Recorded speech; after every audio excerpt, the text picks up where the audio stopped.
특별히 오늘 우리가 함께 살펴볼 계시록 17장은 그 주제가 큰 음녀가 받게 될 심판입니다. 여러분, 성경에서 음녀를 의미하는 단어가 두 가지가 있는데요. 하나는 결혼한 기혼 여성이 성적으로 부도덕한 행위를 할 때 사용하는 단어이고, 다른 하나는 몸을 파는 매춘부를 의미하는 단어, 이 두 가지가 서로 다르게 사용이 됩니다. 그런데 오늘 본문에 등장하고 있는 이 음녀는 전문적인 매춘부를 의미하는 단어이죠. 그런데 음녀 중에서도 새끼 음녀가 아니라 큰 음녀라고 요한이 표현을 합니다. 벌에 비유하자면 일하는 일벌들이 아니라 여왕벌과 같다라는 것이죠. 그만큼 오늘 본문에 등장하는 음녀의 파워와 영향력이 대단하다라는 것을 강조하고 있습니다. 1절을 한번 보실까요? 또 7 대접을 가진 7 천사 중 하나가 와서 내게 말하여 이르되 이리로 오라. 많은 물 위에 앉은 큰 음녀가 받을 심판을 내게 보이리라. 큰 음녀와 관련해서 우리가 세 가지 정도로 정리를 해볼 수가 있습니다.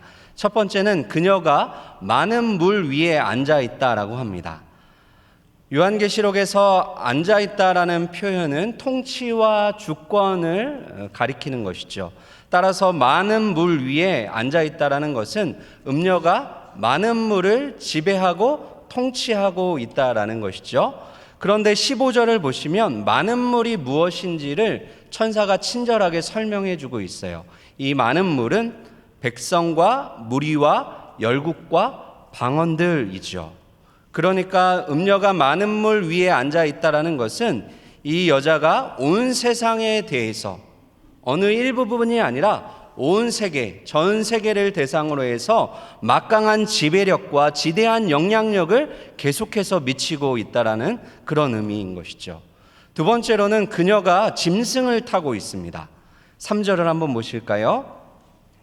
곧 성령으로 나를 데리고 광야로 가니라. 내가 보니 여자가 붉은빛 짐승을 탔는데 그 짐승의 몸에 하나님을 모독하는 이름들이 가득하고 7 머리와 10 뿔이 있으며.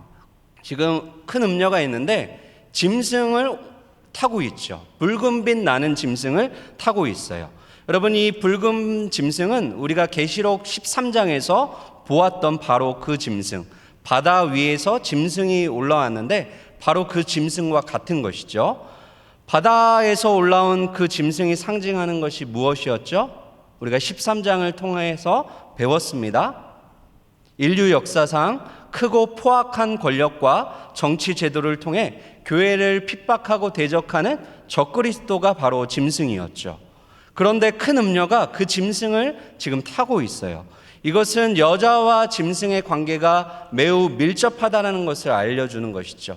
지금 여자랑 이 짐승이 동맹 관계를 맺고 함께 하고 있다는 것이죠. 여자와 짐승 사이의 연합과 동맹을 잘 보여주는 것이 붉은색입니다. 짐승도 붉은빛이 나고 있고요. 여자도 붉은빛 옷을 입었다라고 설명합니다. 붉은색은 두 가지로 크게 설명을 할 수가 있는데요. 첫 번째로 로마 시대에서 이 붉은색 옷은 왕족이 입는 옷이었습니다. 왕족들이 입는, 왕권을 가진 사람이 입는 옷이죠. 따라서 여자와 짐승이 붉은 빛을 입었다는 것은 왕 대신 하나님, 그 하나님의 왕권을 모방하는 것이자 동시에 그 왕권에 도전하고 있다라는 의미인 것이죠. 두 번째로는 붉은색 옷은 피 흘림의 결과를 반영하고 있습니다. 여자와 짐승이 일심동체가 되어서 성도들을 핍박하였는데, 그래서 순교자의 피를 흘리게 했는데 그 피가 옷에 튀어서 그 옷이 어떻게 됐습니까? 붉게 되고 있는 것이죠. 붉은색 옷을 입은 것입니다. 세 번째로는 그녀는 화려하게 치장을 하고 있습니다. 4절을 한번 보실까요? 4절 말씀 우리 같이 한번 읽겠습니다. 그 여자는 자줏빛과 붉은빛 옷을 입고 금과 보석과 진주로 꾸미고 손에 금잔을 가졌는데 가증한 물건과 그의 음행에 더러운 것들이 가득하더라. 여러분 지금 화려한 옷을 입고 있어요. 자줏빛 옷과 붉은빛 옷. 그 당시에 왕족들과 부자들만이 입을 수 있는 그 굉장히 비싼 옷을 차려입고 있죠. 옷만 부티나게 입은 것이 아니라 각종 금과 보석과 진주로 이렇게 치장을 하고 있어요. 손가락마다 막 금반지 끼고 화려한 보석들 목걸이를 하고 치장을 하고 있는 것이죠. 겉보기에는 매우 화려하고 매력적으로 보여요. 비싼 옷 입고 화려하게 치장하고 있죠. 뿐만 아니라 그녀가 손에 금으로 된 잔을 들고 있습니다. 금잔을 딱 들고 있어요. 우아하게 들고 있죠. 그런데 그 금잔은 사람들을 유혹하기 위해 들고 있는 것이죠. 금잔을 들고서 그 안에 들어있는 것을 마시고 싶어 하도록 만들고 있는 것이죠. 사람들로 하여금 그 잔 안에 있는 것을 막 마시고 싶은 그런 유혹과 충동이 들도록 이렇게 들고 서 있는 것입니다. 그런데 그 금잔 안에 무엇이 들어있습니까? 가증한 물건과 음행의 더러운 것이 들어있다라고 말합니다. 겉은 화려해 보이는데 그 속은 더럽고 수악한 것으로 가득가득 채워져 있는 그러한 모습을 하고 있는 것이죠. 여러분 5절을 보시면 음녀의 이름이 나오고 있는데요. 세 가지 이름을 갖고 있어요. 그 중에서 우리가 주목할 것은 큰 바벨론이라는 이름입니다. 이 음녀, 큰 음녀의 이름이 큰 바벨론입니다. 초대교회 성도들에게 이 바벨론이라는 이름은 그 이름 바벨론이라는 이름을 이제 들으면 그 초대교회 성도들은 로마 제국을 생각했어요. 바벨론은 로마 제국인 것이죠. 그래서 베드로 사도 역시 베드로전서 5장에서 이제 편지를 쓰면서 로마를 이제 명시하지 못하고 로마라고 쓰면 안 되니까 바벨론이라는 상징적인 그의 이름을 이제 기록하고 있습니다. 여러분 고대 시대에 바벨론 제국이 있었죠. 이 제국은 하나님을 대적하는 바벨탑 정신, 이제 창세기에 바벨탑이 나오는데 하나님을 대적하는 그 바벨탑의 정신을 이어받을 뿐만 아니라 그것을 꽃피운 도시가 바로 고대 바벨론 제국이었어요. 하나님을 대적하는 제국이죠. 그 대표적인 것이 우상 숭배입니다. 굉장히 많은 우상을 숭배하는 제국이 이 바벨론 제국이었는데 그러한 하나님을 대적하는 그 바벨론을 이제 로마 제국이 꼭 닮아 있다라는 것이죠. 하나님을 대적하며 우상을 숭배하는 그 도시, 그 제국이 바로 로마였기 때문에 이 바벨론은 곧 로마를 상징하는 것입니다. 그런데 여러분, 이 바벨론이 로마 제국만을 의미한다라고 생각할 필요는 없습니다. 모든 역사 속에서, 과거와 현재와 미래의 역사 속에서 하나님을 대적하는 모든 것, 또 성도를 박해하는 모든 세력이 이 바벨론, 큰 성 바벨론, 곧 큰 음녀인 것이죠. 중요한 것은 이 큰 성 바벨론, 큰 음녀의 운명이 결정되어 있다는 거예요. 하나님께서 그것의 운명을 결정하셨다는 것이죠. 어떻게 됩니까? 여러분, 큰 성 바벨론이 맞게 될 결말, 그것이 무엇이죠? 하나님께 심판을 받아 멸망하게 됩니다. 큰 성 바벨론이 하나님께 심판을 받는데 심판을 받는 결정적인 이유가 오늘 본문에 나옵니다. 그것이 바로 그들이 성도들의 피에 취해 있기 때문이죠. 6절 말씀인데요. 6절을 보실까요? 또 내가 보매 이 여자가 성도들의 피와 예수의 증인들의 피에 취한지라. 내가 그 여자를 보고 놀랍게 여기고 크게 놀랍게 여기니. 큰 성 바벨론이라는 이름을 갖고 있는 이 큰 음녀, 이 여자가 취해 있어요. 술에 취해 있는 것이 아니라 성도들의 피에 취해 있습니다. 이것은 성도들을 박해하여 순교의 피를 흘리게 만들었다는 의미이죠. 여러분, 순교자의 피를 한두 잔 마신 것이 아닙니다. 취할 정도로 흠뻑 마셨습니다. 수많은 성도들을 죽였다라는 의미이죠. 교회의 역사는 순교자의 역사라고 해도 과언이 아닙니다. 과거에만 순교자들의 피를 마신 것이 아니라 오늘날에도 여전히 이 큰 음녀는 성도들의 피를 마시고 또 마시고 있습니다. 그리고 다가올 미래에도 여전히 큰 음녀, 이 큰 성 바벨론은 교회를 박해하며 성도들을 핍박하고 죽일 것입니다. 여러분, 지하교회라는 말 들어보셨죠? 지하교회. 지하에 있는 교회가 아니라 이 지하교회라는 것은 이제 박해가 있기 때문에, 예수 믿으면 이제 불이익을 당하고 박해를 받고 죽을 수도 있기 때문에 이제 숨어서 예배를 드리는 그 성도들을 지하교회 성도들이라고 부릅니다. 그런데 세계복음화 연구소에 따르면 전 세계에 있는 교회 중에서 25%가 지하교회입니다. 무슨 의미입니까? 지금도 전 세계의 교회들이 많이 있는데 25%나 되는 그 많은 성도들이 박해 가운데 숨어서 신앙을 지키며 그렇게 하나님을 예배하고 있다는 거죠. 다른 말로 하면 25%의 성도들이 순교의 그 위협 가운데 신앙생활을 하고 있다는 거예요. 그러므로 우리는 박해 가운데 있는 전 세계 교회와 성도들을 위하여 기도해야 합니다. 우리의 기도가 나 자신에게만 집중되어 있어서는 안 되죠. 나와 내 가정만을 위해서 기도하는 것이 아니라 우리의 눈을 들어서 전 세계 가운데 흩어져 있는 교회 가운데 여전히 예수님의 이름 때문에 박해를 받고 여전히 순교의 피를 흘려가고 있는 그 귀한 형제 자매들을 위하여 힘써 기도해야 하는 것이죠. 1절에서 천사는 요한에게 큰 음녀가 받게 될 심판을 보여주겠다라고 말을 했어요. 그런데 여러분, 요한이 보게 된 것은 무엇입니까? 성도들과 교회가 박해를 받으며 순교의 피를 흘리는 것, 음녀가 그 순교자들의 피에 취해 있는 그 충격적인 모습을 보게 된 것이죠. 심판을 받기는커녕 점점 기세가 등등해졌습니다. 그러한 음녀의 모습을 본 요한은 크게 놀라고 놀랐습니다. 그러나 천사는 요한에게 왜 그렇게 놀라느냐라고 말합니다. 하면서 여자와 짐승에 관한 비밀을 알려주고 있죠. 계시록 13장에서 우리가 13장을 살펴볼 때 이 짐승이 예수님의 부활을 모방하였다라는 것을 보았습니다. 그런데 오늘 본문에서 이 짐승이 또 한 번 예수님을 모방하고 패러디하죠. 이번에는 예수님의 재림, 다시 오심을 모방하고 있어요. 8절 말씀인데요. 우리 8절을 한번 볼까요?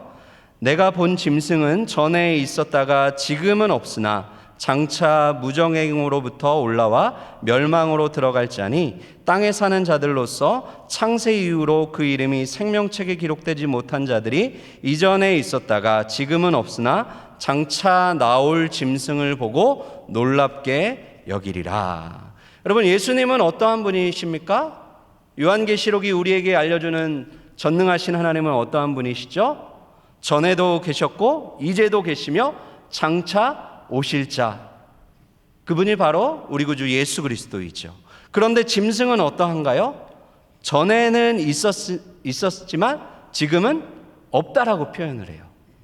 그런데 놀라운 것은 예수님의 재림을 모방하여서 장차 다시 오게 될 것이다. 전에는 있었으나 지금은 없습니다. 그런데 장차 다시 이 짐승이 나타난다라고 설명을 하고 있죠. 하지만 그 결국은 멸망이다라는 것을 다시 한번 강조하고 있습니다. 이후에도 짐승에 관한 말씀들이 이어지고 있어요. 9절과 10절과 계속해서 이 짐승에 대해서 이제 천사가 요한에게 설명을 해주는데 이해하기가 무척이나 어렵습니다. 그래서 학자들도 여기에 대해서 의견이 다 달라요. 7산과 7왕, 10뿔, 10왕이 무엇을 의미하는지 공통된 의견이 없습니다. 그러나 여러분, 우리가 명확하게 알 수 있는 것 하나 있습니다. 무엇이죠? 이 짐승이 멸망을 향해 가고 있다는 거예요. 굉장히 무섭고 사납고 교회와 성도들을 박해하고 있고 굉장히 세력을 떨치는 것처럼 보이지만 이 짐승이 멸망을 향해 점점점 가까이 다가가고 있다는 것이죠. 그러니 놀라거나 두려워하지 말라는 것입니다. 짐승이 멸망할 날이 얼마 안 남았으니 조금만 더 참고 인내하라는 것입니다. 그런데 여러분, 놀랍게도 멸망을 향해 달려가고 있는 이 짐승이 감히 어린 양에게 싸움을 걸어옵니다. 오늘 본문은 어린 양과 짐승의 싸움에 대해서 이야기를 하는데 길게 설명하지 않습니다. 너무나 쉽게 싱겁게 싸움이 끝나버립니다. 싸워서 이기는 것이 아니죠. 어린 양이 막 짐승과 힘겹게 싸워서 승리를 얻는 것이 아니라 어린 양이 나타나자마자, 어린 양의 나타나심으로 인해 이 짐승이 힘을 잃고 패하여 멸망하게 됩니다. 여러분, 태양이 떠오르면 어두움은 그냥 물러가게 되죠. 싸워서 물러가는 게 아니라 태양이 뜨면 어두움은 물러가게 되는 것처럼 이 어린 양이 나타나고 등장하자 이 짐승이 물러가고 패하게 되는 것입니다. 14절인데요. 14절 말씀 우리 같이 한번 읽을까요? 그들이 어린 양과 더불어 싸우려니와 어린 양은 만주의 주시요 만왕의 왕이시므로 그들을 이기실 터이요 또 그와 함께 있는 자들 곧 부르심을 받고 택하심을 받은 진실한 자들도 이기리로다.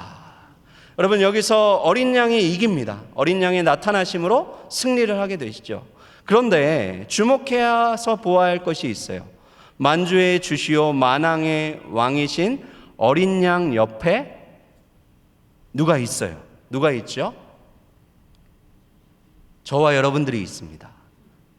부르심을 받고 택하심을 받은 성도들이 어린 양과 함께 있습니다. 그래서 어린 양과 함께 있는 저와 여러분들도 승리하게 될 것이다 라고 선포하고 있죠. 여러분, 이 땅을 살아가는 우리들에게는 참 많은 싸움이 있습니다. 영적인 싸움부터 해서 여러 가지 우리가 참고 견뎌야 하는 그 환난과 고난과 박해가 있죠. 그런데 그 고난을 견디며 싸움에서 이길 수 있는 비결은 힘을 막 키우는 것이 아니죠. 다른 사람보다 더 큰 파워와 힘을 내가 갖는 것이 승리의 비결이 아닙니다. 여러분, 싸움에서 이길 수 있는 가장 확실하고도 유일한 방법이 무엇입니까? 힘이 없어 보이는 그 어린 양, 짐승과 비교했을 때 힘이 없어 보이는 그 어린 양과 함께 있는 것, 이것이 이기는 확실하고도 유일한 방법인 줄 믿으시기를 바랍니다. 그러므로 사랑하는 여러분, 어린 양과 함께 하시기를 바랍니다. 그 모든 고난과 어려움을 이기고 승리하는 비결은 다른 데 있는 것이 아니라 어린 양과 함께하는 자, 그 자는 승리하게 될 것입니다. 짐승은 계속해서 어린 양을 모방하죠. 어설프게 따라하고 흉내를 냅니다. 그러나 저와 여러분들은 어린 양과 함께 있기 때문에 어린 양을 모방하거나 흉내내지 않습니다. 우리는 어린 양을 닮아가는 사람들이죠. 우리는 어린 양의 그 성품을 닮아가는 자들입니다. 흉내만 내는 것이 아니라 예수님의 그 모습을 닮아가는 것이죠. 하나님께 여러분, 어떻게 어린 양 예수를 우리가 닮아갈 수 있을까요? 하나님께 지속적으로 충성하는 삶을 살아감으로 우리는 예수 그리스도를 닮아갈 수 있습니다. 여러분, 14절 끝부분을 보시면 진실한 자들이라는 표현이 나오고 있어요. 진실한 자들. 이 표현은 진실하다라는 단어인데 이 헬라어로 피스티스입니다. 피스티스. 그런데 요한계시록의 다른 구절에서 보면 이 피스티스라는 단어가 충성되다라고 번역이 되고 있어요. 그러니까 진실하다는 것은 충성되다라는 그러한 의미인 것이죠. 계시록 1장 5절에서 예수님을 향하여 충성된 증인이라고 표현을 했는데 피스티스입니다. 2장 10절에서는 서머나 교회 성도들에게 죽기까지 충성하라. 잘 아시죠? 죽도록 충성하라 라고 명령을 하고 계시는데 그것이 똑같은 단어입니다. 그리고 2장 13절에서는 안디바, 순교자 안디바를 향하여 나의 충성된 증인이라고 표현을 하고 있어요. 여러분, 이것을 종합해 보면 이 충성되다, 진실되다는 것은 이 죽음과 연결되어 있는 것을 알게 됩니다. 예수 그리스도는 십자가의 죽으심으로 충성된 증인의 사명을 감당하셨죠. 그리고 서머나 교회도 이제 박해 가운데, 그 죽음 가운데 있지만 죽기까지 충성할 것을 하나님께서 명령하고 계십니다. 그리고 안디바 순교자 역시 이제 충성된 증인인데 순교의 피를 흘렸죠. 다시 말해 충성된 성도가 된다는 것, 우리가 예수 그리스도를 닮아간다는 것은 충성된 성도가 된다는 것인데, 그것은 죽음을 각오한 순교자의 정신으로 이 세상을 살아가는 것입니다. 여러분, 우리는 박해가 없는 시대를 살고 있어요. 너무나 편안하죠. 하지만 우리가 신앙생활할 때 충성된 그리스도처럼, 하나님께 충성되셨던 그리스도처럼 우리도 충성된 그 삶을 살아야 하는데, 박해가 없고 순교의 피를 흘릴 그러한 위험이 우리에겐 없지만 순교자의 정신으로, 그러한 각오로, 죽을 각오를 하고 신앙생활을 하는 것입니다. 하나님은 우리를 부르셨습니다. 그리고 우리를 선택하셨죠. 그리고 뿐만 아니라 우리에게 충성을 요구하고 계십니다. 바라기는 계속되는 고난과 어려움 앞에서도 끝까지 인내하며 지속적으로 충성함으로 어린 양 예수를 닮아가는 저와 여러분들 다 되시기를 주님의 이름으로 축원합니다. 어린 양은 우리와 함께 하시죠. 우리가 고난의 때에도 우리와 함께 하십니다. 우리를 버리지 않으시고 우리를 떠나지 않으십니다. 그러나 여러분, 세상을 한번 보십시오. 짐승과 여자를 한번 보십시오. 그들은 그렇게 하지 않습니다. 어떻게 합니까? 필요할 때는 곁에 두고 이용해 먹습니다. 그러나 필요가 없으면 가차없이 버려버리게 되죠. 이러한 모습을 잘 보여주는 것이 오늘 본문 16절입니다. 16절을 한번 보실까요? 16절을 보시면, 내가 본 바 이 열불과 짐승은 음녀를 미워하여 망하게 하고 벌거벗게 하고 그의 살을 먹고 불로 아주 사르리라. 여러분, 지금 어떤 광경이 펼쳐지고 있어요? 이 바로 앞에서는 짐승과 여자가 힘을 합쳤어요. 어린 양을 대적하기 위하여서 막 뿔들도 합세해서 힘을 합쳐서 한마음 한뜻돼서 어린 양과 막 싸우려고 했어요. 그런데 이제 상황이 바뀌었죠. 누가 누구와 싸우고 있습니까? 짐승이 음녀를 미워하여 망하게 하고 있습니다. 같은 편 안에서, 악의 세력들 안에서 싸움이 일어나고 분란이 일어나고 있는 것이죠. 음녀는 화려한 옷을 입고 있었어요. 온갖 보석으로 치장을 하고 있었어요.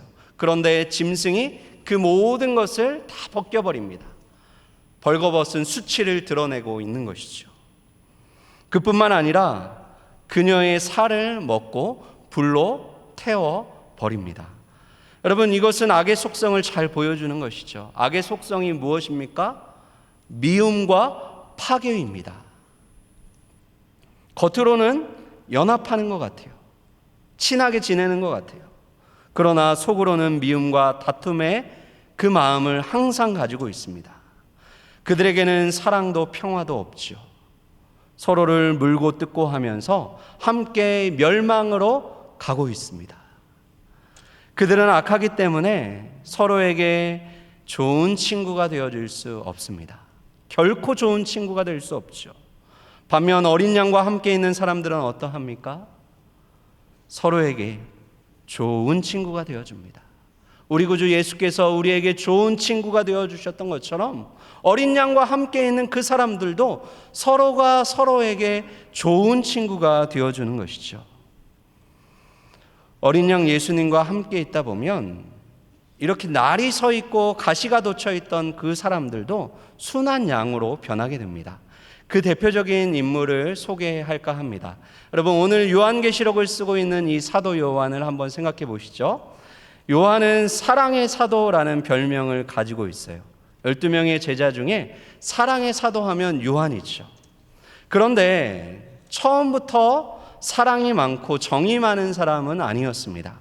그는 본래 성격이 불같은 사람이고 욕심도 굉장히 많았습니다. 그래서 예수님도 요한을 우레의 아들이라고 그런 이름을 지어주셨죠. 마가복음 3장 17절인데요. 자막을 통해서 우리 같이 한번 읽어볼까요? 또 세베대의 아들 야고보와 야고보의 형제 요한이니 이 둘에게는 보아너게 곧 우레의 아들이란 이름을 더하셨으며. 여러분, 예수님께서 야고보와 요한이 두 형제에게 보아너게라는 이름을 주셨는데 우레의 아들, 천둥의 아들이라는 의미이죠. 평소에는 괜찮아요. 하늘이 맑았다가도 갑자기 천둥이 치는 것처럼 평소에는 괜찮은데 한 번씩 욱하는 성격이 나오면 천둥처럼 무섭게 돌변하는 사람, 그 사람이 바로 요한이라는 것이죠. 한 번은 예수님과 제자들이 이제 사마리아 동네를 이제 지나서 예루살렘으로 가고자 했어요. 이제 사마리아를 통과해야 되는데 사마리아 사람들이 예수님을 거부하면서 통행 금지를 시켰습니다. 그러자 야고보와 요한이 천둥의 아들답게 이렇게 말을 해요. 누가복음 9장 54절인데요. 우리 같이 한번 읽어보겠습니다. 제자 야고보와 요한이 이를 보고 이르되 주여 우리가 불을 명하여 하늘로부터 내려 저들을 멸하라 하기를 원하시나이까. 지금 통행 금지를 당해서 글로 가야 되는데 못 가게 하니까 어떻게 합니까?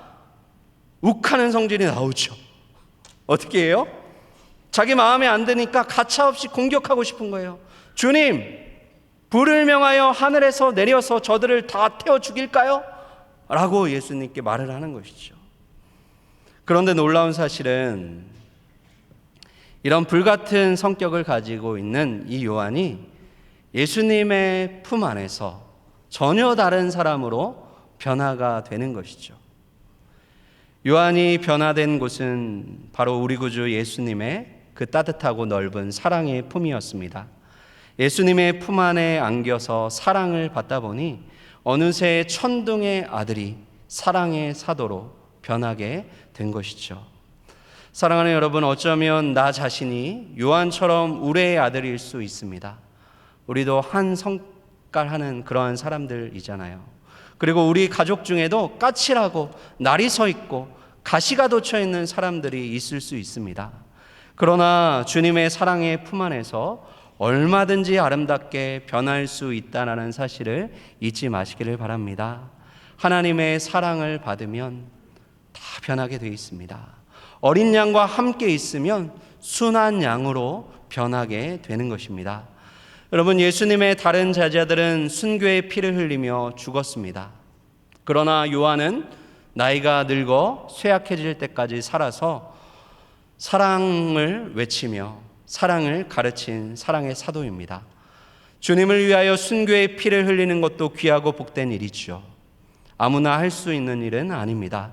그러나 평생을 나에게 주어진 그 시간 속에서 고난이 있고 박해가 있고 어려움이 있지만 그 시간 속에서 한결같이 충성스럽게 주님을 위하여 살아가며 교회를 사랑하고 이웃을 사랑하며 생을 마감하는 것, 그건 역시 하나님 보시기에 귀하고 아름다운 일입니다. 여러분, 우리가 사는 이 세상은 어떠한 세상입니까? 지금도 미움과 갈등, 싸움과 전쟁이 계속되고 있습니다. 겉으로는 화려하고 세련되고 매우 신사적으로 보입니다. 하지만 그 속에는 짐승처럼 사납고 거칠고 포악한 면이 있습니다. 새해 들어서 미국 전역이 총기 사고로 큰 충격에 빠져 있습니다.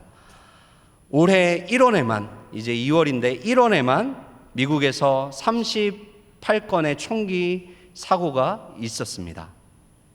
총기 사고로 인해 100명에 가까운 사망자가 이미 발생했습니다. 더 충격적인 사실은 이 총기 사고가 이제 뉴스에 나오자마자 총기를 사러 가는 사람들이 급증한다는 거예요. 평소에는 총기를 소지하고 있지 않은데 이 뉴스, 이 사건이 터지면 총기를 사러 가는 사람들이 더 많아진다는 것이죠. 더욱이 그것을 부추기는 사람들이 있습니다. 총기 판매상들은 아예 대놓고 너희도 이기고 싶어? 라고 하면서 그러면 이 총을 사! 광고하는 것이죠. 이것이 화려함 뒤에 숨겨져 있는 더럽고 추악한 모습이죠. 그 선진국이라고 알려진 그 미국에서 이런 더럽고 추악한 일들이 지금도 계속해서 일어나고 있는 것입니다. 여러분, 도미티안 황제, 이 박해의 중심에 서 있는 이 도미티안 황제는 정말 많은 성도들을 박해하고 죽였습니다.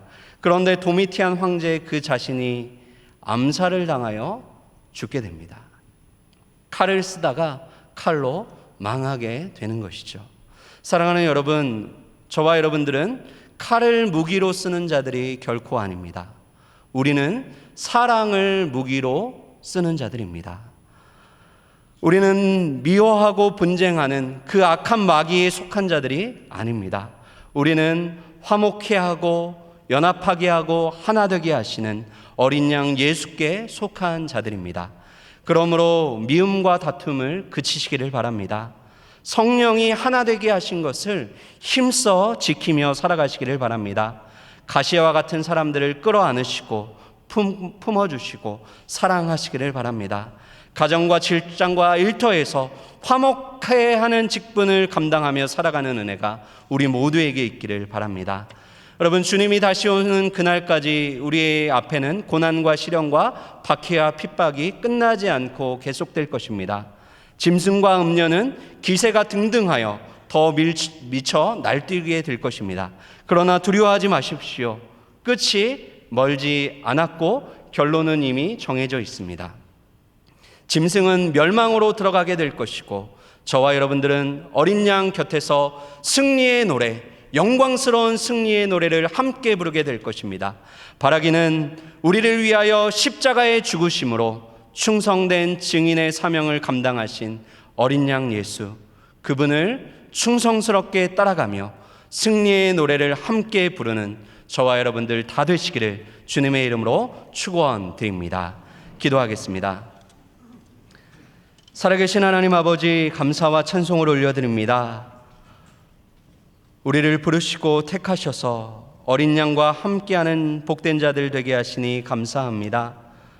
이 땅을 살아가며 큰 음녀의 화려한 유혹 앞에 마음을 빼앗기지 않게 하시고 거룩하고 순결한 주님의 신부로 살아가게 하여 주옵소서. 지금도 계속되고 있는 짐승의 박해와 핍박 앞에 두려워하지 않게 하시고 참고 견디며 인내하는 충성된 증인이 되게 하여 주옵소서. 영광스러운 승리의 날이 다가오고 있음을 알기에 두려워하거나 낙심하기보다는 기뻐하며 즐거워하게 하시고 사랑이 식어가는 이 말세 지말에 서로를 더욱 뜨겁게 사랑하며 화목하게 하는 직분을 감당하는 어린 양 예수를 닮아가는 우리 모두 되게 하여 주옵소서. 감사드리며 우리와 함께 하시는 어린 양 예수님의 이름으로 기도하옵나이다. 아멘.